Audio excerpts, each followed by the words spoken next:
करने जा रहे हैं 10th क्लास के चैप्टर क्वाड्रेटिक इक्वेशन के बारे में। तो क्वाड्रेटिक इक्वेशन होता क्या है, इसका ग्राफ कैसे होता है, उसके बारे में हम अपनी नॉलेज इकट्ठा करेंगे।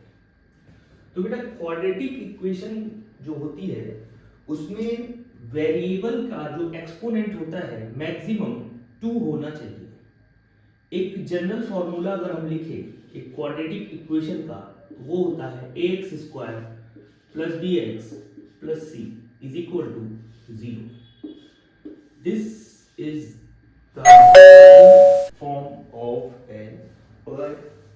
Of a quadratic equation.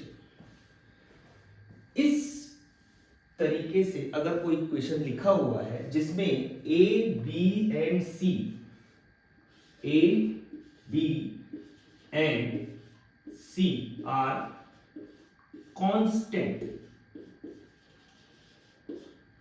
and x is variable,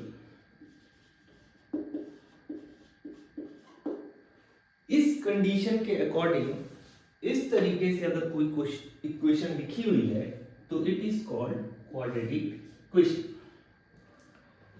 exponent variable का 2 से ज्यादा नहीं होना चाहिए, वह एक क्वाड्रेटिक इक्वेशन है। और इसका जो ग्राफ बनता है x के डिफरेंट वैल्यूज पे y is equal to different values y की आएंगी डिफरेंट वैल्यूज ऑफ x पर। तो इसका कुछ ग्राफ इस तरीके से बनता है, एक स्माइली फेस की जैसा। जैसे अगर हम ग्राफ बनाना चाहें तो कुछ इस तरीके से इसका ग्राफ प्लॉट होगा। ठीक, ये है तुम्हारा क्वाड्रेटिक इक्वेशन और ये उसका ग्राफ। तो क्वाड्रेटिक इक्वेशन, कोई भी इक्वेशन अगर हमारे पास है, जैसे सपोज करो x प्लस 3 का whole square minus 2x is equal to 4x square minus 2, कुछ इस तरीके का हमारे पास एक इक्वेशन दिया हुआ है जिसे हमें ये बताना है कि ये क्वाड्रेटिक इक्वेशन है या नहीं है। यहां अगर हम लिख लें 2x, this is 2x plus 3 का whole square minus 2x is equal to 4x square minus 2। अब अगर इसे हम सॉल्व करेंगे, चेक करते हैं कि ये क्वाड्रेटिक इक्वेशन है या नहीं है। तो इसे हम सॉल्व करते हैं। This is a plus b का whole square which is a square plus b square plus 2ab minus 2x is equal to 4x square minus 2।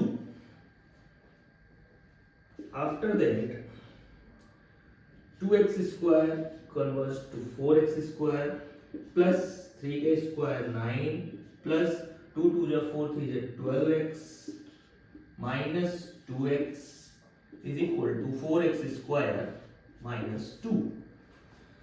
All values और RHS को लेकर आएंगे राइट हैंड साइड में। पहले इधर लाइक टर्म्स जो है उनको ऐड सब्सट्रैक्ट कर लेते हैं। तो दिस इज लाइक टर्म्स, क्योंकि इनके वेरिएबल सेम है, वो है x। तो ये प्लस में, ये माइनस में, प्लस, तो ये हो जाएगा 4x square plus 9 plus 10x is equal to 4x square minus 2।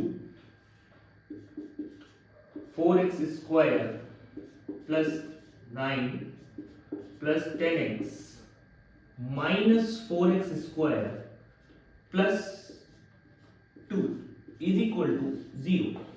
कुछ इस तरीके से लेफ्ट हैंड के टर्म शिफ्ट होकर राइट हैंड में जाए। यहां पर अगर हम देखें 4x square minus 4x square like term है, वेरिएबल x स्क्वायर है, इसके कारण से इसका जो कोफिशिएंट है +4 है, ये -4 है, तो ये कैंसिल आउट हो जाएंगे और बचेगा हमारे पास 10x +9 +2 +11 इज इक्वल टू 0। ये जो इक्वेशन दी गई थी ये वाली, ये एक इक्वेशन लग जरूर रही थी कि ये क्वाड्रेटिक इक्वेशन फॉर्म करेगा, पर ये एक क्वाड्रेटिक इक्वेशन नहीं है, क्योंकि इसका जो फाइनल रिजल्ट आ रहा है वो x की मैक्सिमम एक्सपोनेंट जो है वो है 1, जो यहां लिखा नहीं होता है। ठीक है, तो इधर एक्सपोनेंट जो है maximum exponent of variable is equal to 1, so it is not a quadratic equation। हम बात करें अगर कि x की वो कौन सी वैल्यूज हैं जो इस इक्वेशन को सेटिस्फाई करें, उन्हें हम क्या बोलते हैं, zeros.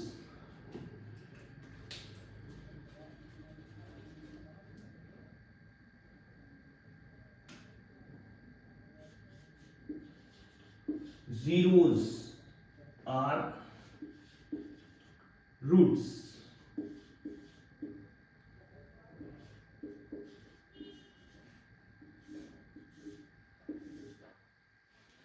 The values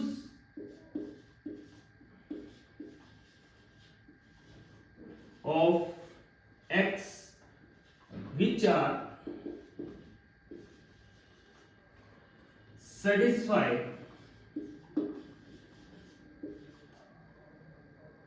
the quadratic equation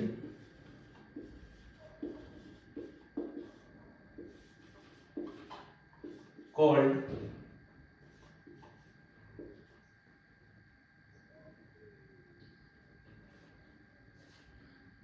roots are zeros of quadratic equation।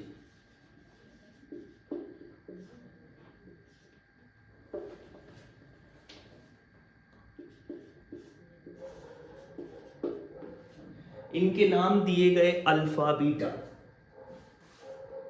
क्यों अल्फा बीटा गामा क्यों नहीं?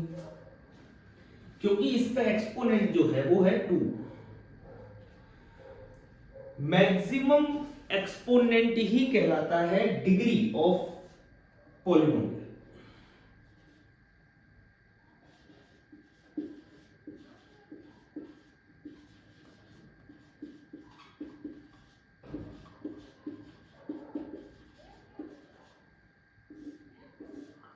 डिग्री ऑफ पॉलिनोमियल होता क्या है कि अगर इस इक्वेशन को ना देखें तो ये पॉलिनोमियल है हमारा, x वेरिएबल है जिसमें, और a b और c जो है कांस्टेंट है, न्यूमेरल्स है। तो इसमें ये एक हमारा पॉलिनोमियल हो गया, और इस पॉलिनोमियल की जो मैक्सिमम डिग्री है, मैक्सिमम एक्सपोनेंट है वेरिएबल का, वो कहलाएगा डिग्री ऑफ पॉलिनोमियल। तो इस पॉलिनोमियल की डिग्री कितनी है? 2। तो degree is the maximum exponent of a polynomial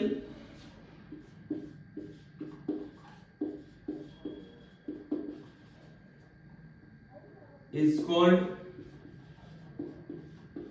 degree of polynomial। degree of polynomial।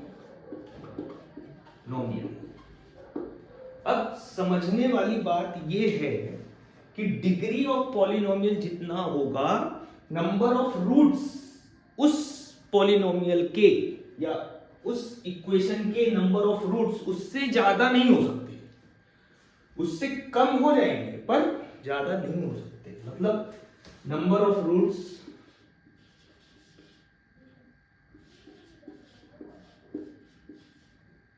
Are zeros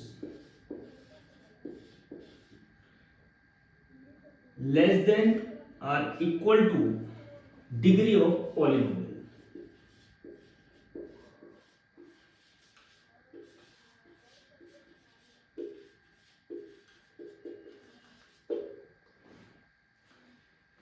इस क्वाड्रेटिक इक्वेशन की डिग्री है 2, तो इसके रूट्स कितने होंगे? 2। वो है alpha and beta, alpha and beta, this is alpha, this is beta.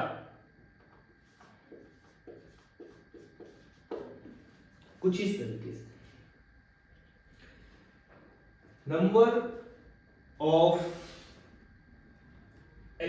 Roots is equal to number of roots is less than और equal to degree of polynomial. तो क्वाड्रेटिक इक्वेशन एक 2 डिग्री का polynomial का equation होता है जिसमें roots 2 होंगे जो है अल्फा एंड बीटा। ठीक है, तो हम एक इक्वेशन लिखते हैं जिसकी जीरोस फाइंड आउट करना है। जैसे हम यहां पर लिखे हमने 4x² minus 12x plus 9 is equal to 0। कुछ इस तरीके से हमारा एक क्वाड्रेटिक इक्वेशन दिया हुआ है जिसके हमको जीरोस फाइंड आउट करने हैं। इनके हमको जीरोस निकालने हैं, तो x की वो वैल्यूज जो इस पूरे LHS को 0 बना दे वो जीरो। तो अगर हम देखें, जरा गौर करें, तो इस LHS में x की वैल्यू 3/2 रखें, अगर 3/2 रख कर देखते हैं, रखने को कुछ भी रख सकते हैं। तो 3/2 के अलावा भी हम कुछ और रख सकते हैं। This method is hit and trial method. तो ये 4 इंटू 3/2 का square minus 12 into 3/2 plus 9, this is LHS when x is equal to 3/2। तब क्या होगा? यहां हो जाएगा 4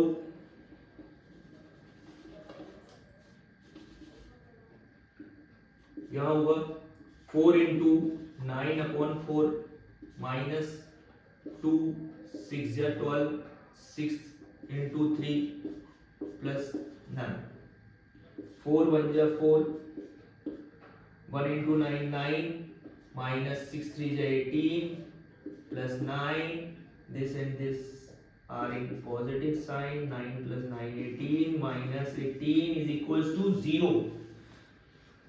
तो ये x is equal to 3/2 में ये LHS पूरा हमारा ये LHS 0 हो रहा है। तो x is equals to, so x is equals to 3/2 is a zeros of polynomial quadratic equation जो हमारा px दिया हुआ है। ठीक है, ये px है। इस px का एक जीरो 3/2 हो गया। पर ये तो हुई hit and trial method. Actual में डायरेक्ट जीरो लाना है तो हमें कौन सी मेथड यूज करनी है? उसके लिए 3 मेथड है, जो है पहला फैक्टराइजेशन मेथड, जिसमें हम इस टर्म को 2 फैक्टर्स में कन्वर्ट कर देते हैं और फिर x की वैल्यू फाइंड आउट कर लेते हैं। दूसरा मेथड है कंप्लीटिंग स्क्वायर मेथड। फिर तीसरा मेथड है क्वाड्रेटिक फॉर्मूला के अकॉर्डिंग, जिसको डेराइव किया था इंडिया के महर्षि श्री धराचार्य जी ने, जिसे धराचार्य फॉर्मूला भी कहते हैं। अब हमें पहली मेथड जो है वो है स्प्लिटिंग मिडिल टर्म, जो फैक्टर करके अपन फैक्टराइजेशन मेथड है, जो फैक्टराइजेशन मेथड, जिसको बोलते हैं splitting middle term.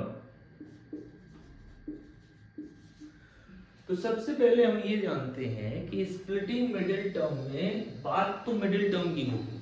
Middle term कौन सा है? जब हम किसी इक्वेशन को, जैसे मान लो हमारे पास ये इक्वेशन दे रखी है 4x² + 12x - 7 = 0, तो इसको पहले हमें अरेंज करके लिखना पड़ेगा according to the exponent of variable जो ऑलरेडी अरेंज्ड है, x⁴, x⁴1, x⁴0। अगर नहीं है तो अरेंज करना पड़ेगा इस तरीके से। और क्वेश्चन है अपना find zeros of px = this। ये px है अपना और इसके जीरोस फाइंड आउट करने। अब इसमें मिडिल टर्म जो होता है वो ये होता है, after arranging the terms of quadratic equation according to the exponents of variable,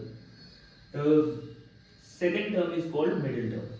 अब ये मिडिल टर्म जो है, जो bx वाले की फॉर्म पे है, इस bx को हमें दो टर्म में स्प्लिट करना है, दो टर्म में स्प्लिट करना है, जो है b1x और जो है b2x।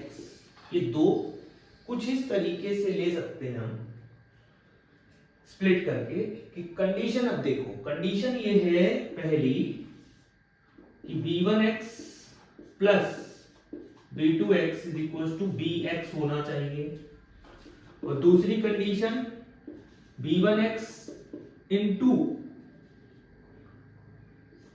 b2x वो होना चाहिए ax² इंटू c। इसके और इसके मल्टीप्लिकेशन के बराबर इनका मल्टीप्लिकेशन होना चाहिए, और इनका इनके एडिशन के बराबर ये आना चाहिए dx।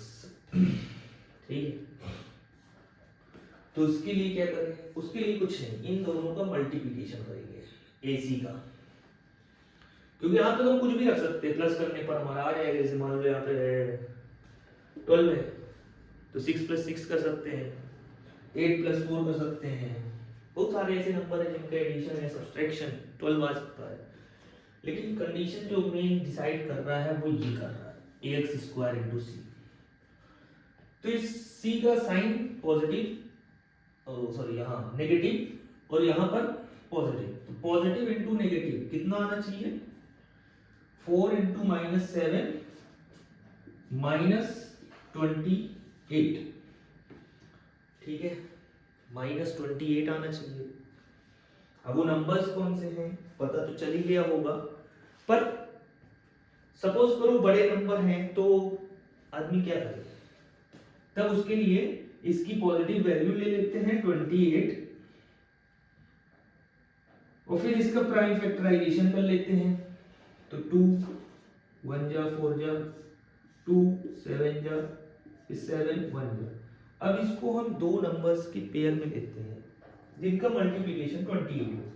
जैसे 1 × 28 ले लें, 2 × 14 ले लें, 2 × 4 × 7 ले लें, फिर हाँ बस इतने ही पेयर मिल रहे हैं।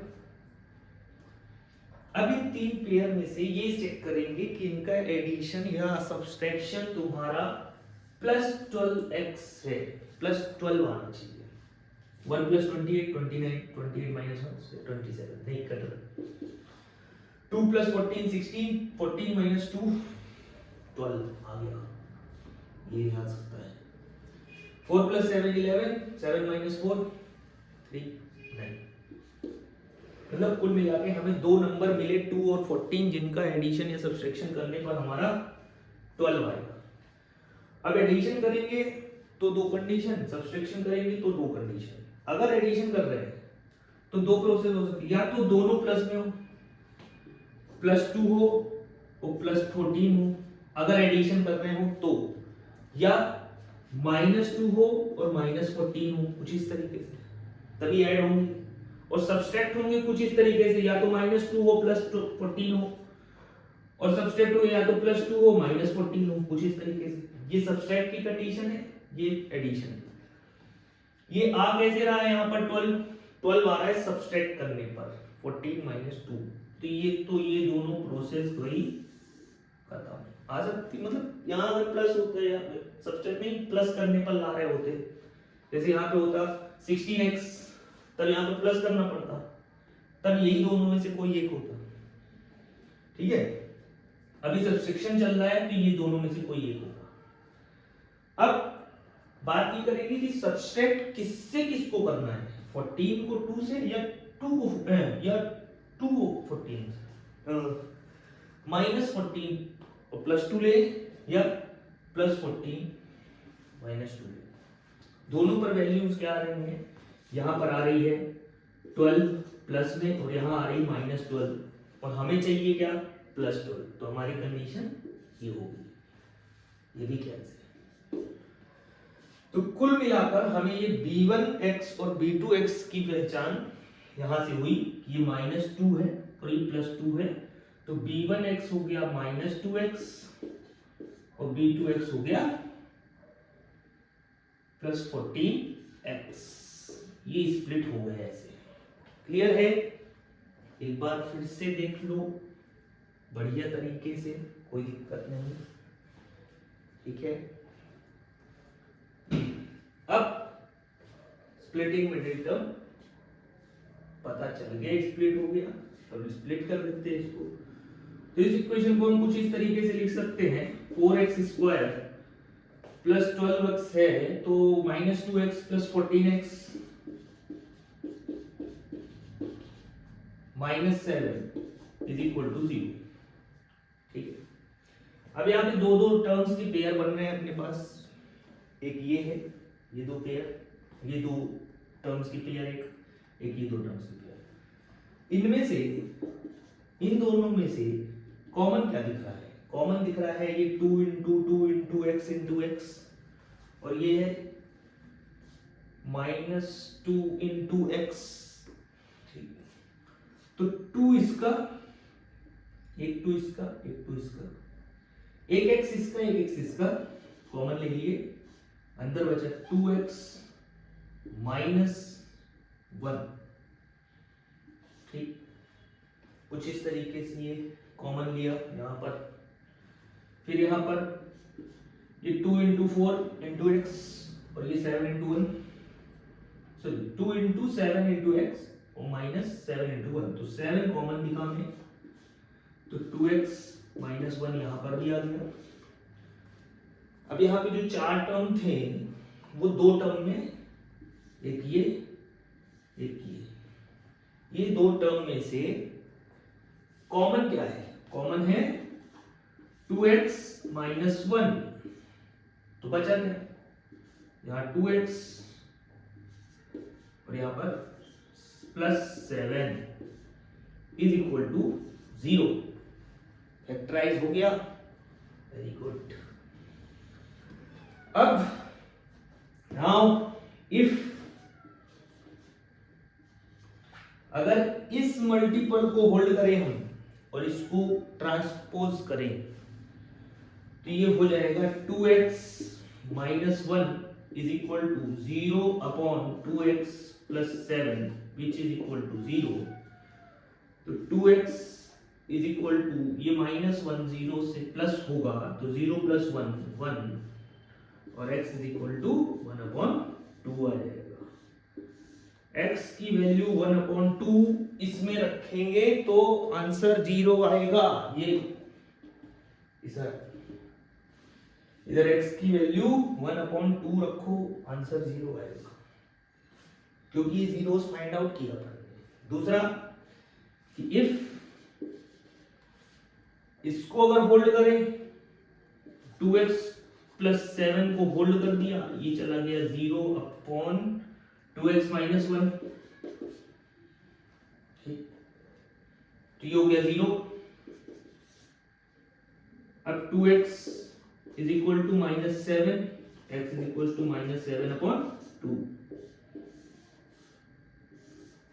ये जो वैल्यूज हैं x की दो वैल्यूज आई वो इसके जीरोस हैं, तो जीरोस आर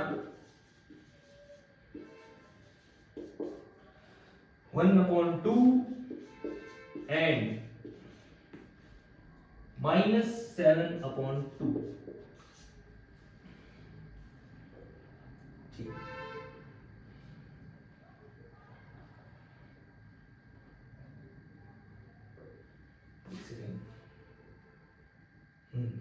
ठीक है, ये वैल्यूज हमारी इस इक्वेशन की जीरोस हैं।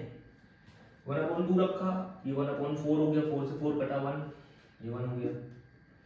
फिर यहाँ 1/2 रखा, 1/2 तो ये +6 हो जाएगा। फिर यहाँ 1/2 रखा, 8 -7, तो 1 + 6 7 -7 0 हो गया। फिर यहाँ पर अगर हमने -7/2 रखा, -7/2 रखा, तो ये 4 4 कट जाएगा, 49 आ जाएगा। फिर यहाँ 7/2, तो 2 6 12, 6 7 42। फिर यहाँ पे -7, सॉरी यहाँ -42 आएगा क्योंकि -7, कुल मिलाकर 49 -7 या 49 -49 0 आ गया, 0 है, जीरोस। तो स्प्लिटिंग मिडिल टर्म्स कुछ इस तरीके से लागू होती है और उससे हम एक क्वाड्रेटिक इक्वेशन के जीरोस फाइंड आउट करते हैं। नेक्स्ट लेक्चर में अपन पढ़ेंगे completing square method to determine the zeros of quadratic polynomial या क्वाड्रेटिक इक्वेशन। ठीक है, तब तक के लिए गुड बाय, गुड